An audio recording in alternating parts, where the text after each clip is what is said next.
Kahit ambulansyang may sakay na pasahero, tiket ang inabot dahil sa pagdaan sa EDSA busway dahil hindi umano emergency case.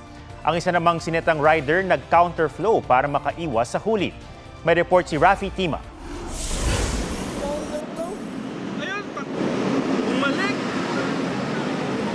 Sa kagustong umiwas sa hulihan ng traffic violator sa EDSA, nag-counterflow ang motoristang ito sa ibabaw pa man din ng abalang northbound ng Santolan Flyover.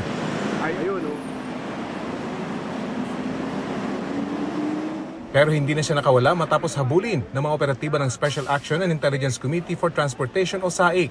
Batid naman daw niyang mali ang kanyang ginawa, kaya nang tanungin kung bakit siya nag-counterflow. Wala sa katuwiran sir, kaya hindi ako pwedeng makatuwiran eh. Alam mo naman sir, tayo mga Pilipino, kung pwedeng takasan minsan ng problema, parang ganun eh.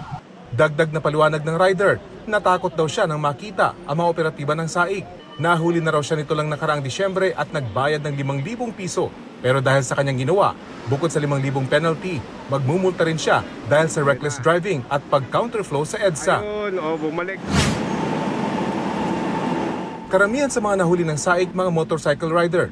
Kadalasang idinadahilan, bahagya lang naman daw ang pagpasok nila sa linya ng EDSA busway.